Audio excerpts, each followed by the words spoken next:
Hey guys, it's Megan. So today we're going to be doing episode 7 in my Create This Book series. I do new Create This Book videos every single Friday, so without further ado, let's just get into it. The first page I decided to work on this week says to create a meal. Draw or write about your ideal meal. Don't forget about dessert. I decided to go with the Chick-fil-A theme because on the day that I filmed this, I had Chick-fil-A. I had saved this part of like the paper thing that they put on the tray when you actually eat there. I don't know what those are actually called, but one of them had this like cute little how to draw a cow tutorial on it, so I saved it and I decided to use it in the book.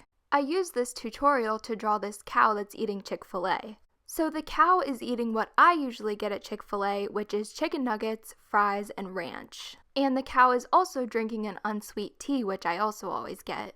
And I decided to draw the little Chick-fil-A bag just to add something extra to the scene. I put checkers on the floor just to make it a little bit more interesting, and as you can see, I drew the cow slightly differently from how Chick-fil-A drew it because I added like little things in the eyes just because I thought that it made the cow look cuter.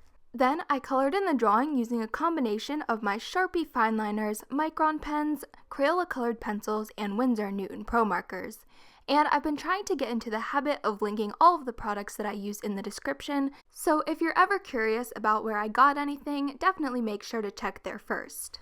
I've been doing a lot of my Create This Book drawings on separate sheets of paper and then gluing them into the book, since the paper quality in the book isn't very good and markers will bleed through it.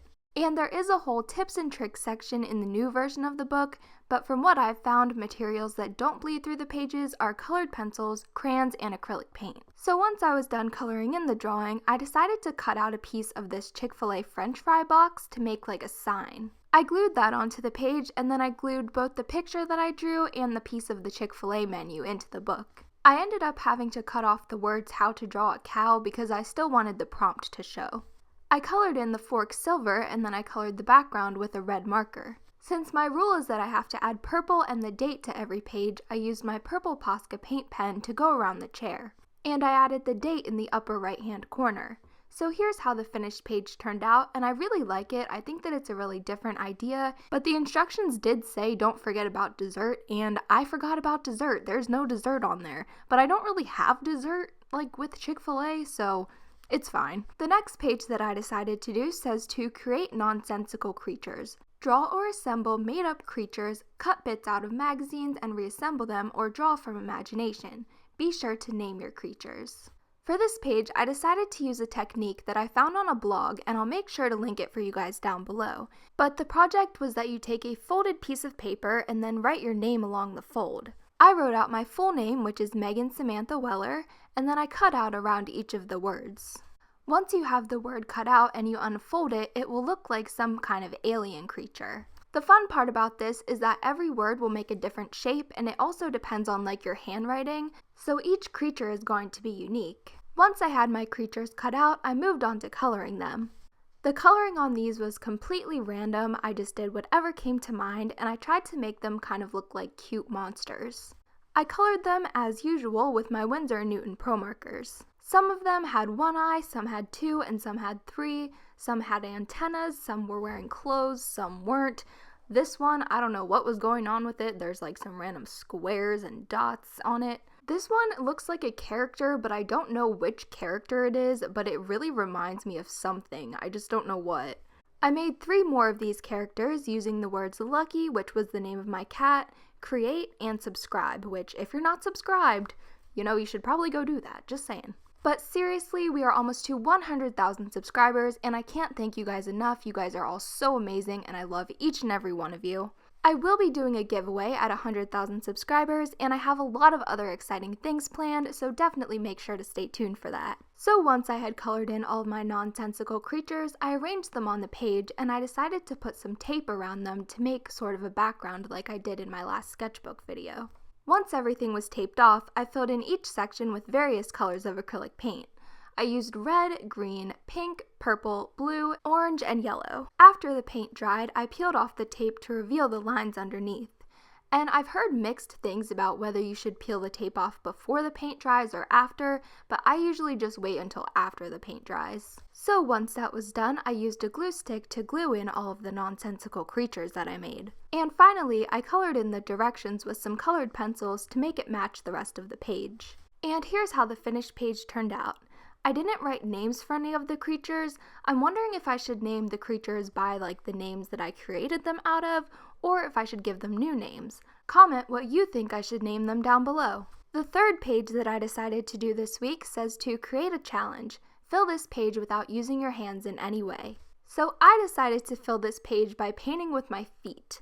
And if you don't like feet, I'm sorry, like my feet are kind of gross, but I did cut my toenails for this video, so you're welcome. I wanted to create a beach scene, so on the bottom of the page I used 3 different colors that I thought looked like sand. I thought that by using 3 colors I could give the sand more of a textured look, and I'm not really sure how well I achieved that, but I am painting with my feet, which I have never done before and probably won't do again. So the fact that I managed to actually make anything recognizable is an accomplishment in my opinion. So moving on to the water, I decided to mix 3 different colors of blue. I used a light blue, a turquoise, and a dark blue. I painted most of this using my big toe since I guess it's the easiest to control, and I also used the heel of my foot to help blend the water a little bit. So I just kept messing around and blending it until I liked how it looked. And this honestly wasn't as hard as I thought it would be. Like, I thought that this would be really difficult, but it really wasn't. So after the main part was done, I decided to put some gold paint on my feet and then put them onto the page to make like footprints in the sand. I decided that I wanted to add some white paint to make it look like the waves were crashing against the shore, so to do this, I put a paintbrush in my mouth and then I just did that. And I also mixed in a little bit of light blue with that. I'm not sure if that helped it or made it worse, but that's what I did. So here's how the finished page turned out, and I actually really like it. Even though it's really simple, like it was definitely a different process and something that I've never done before. The last page that I decided to do this week says to create a paint by number.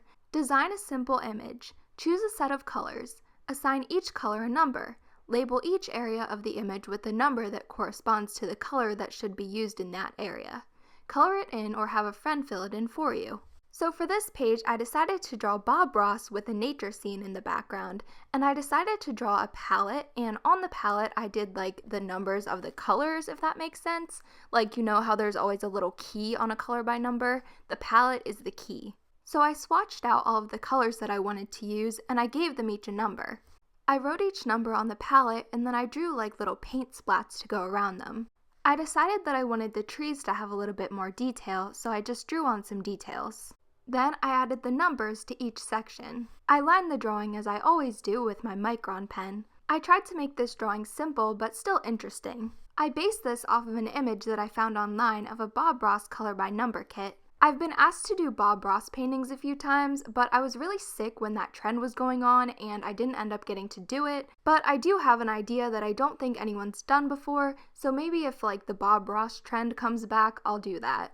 We didn't have cable when I was little, so I did get to see my fair share of Bob Ross. I never really understood the appeal of the show because I usually turned it on when it was in the middle, and I was always like, well, how are you gonna get like this paint and like a canvas and everything ready by the time he starts? And since it's on live TV, you can't really like pause it and rewatch something if you didn't understand it.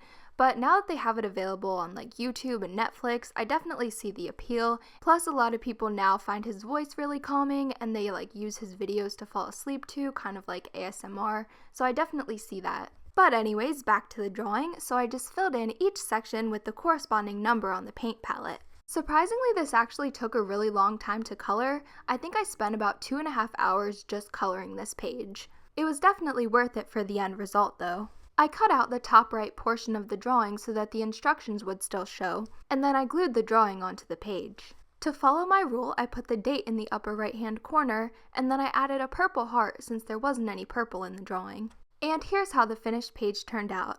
Obviously, this doesn't exactly look like Bob Ross, but I think you could tell what I was going for.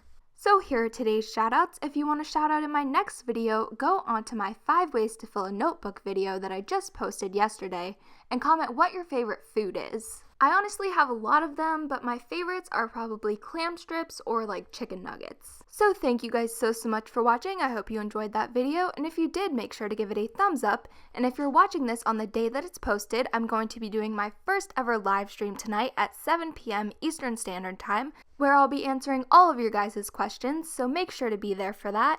And yeah, I love you guys so much, and I'll see you guys tomorrow. Bye!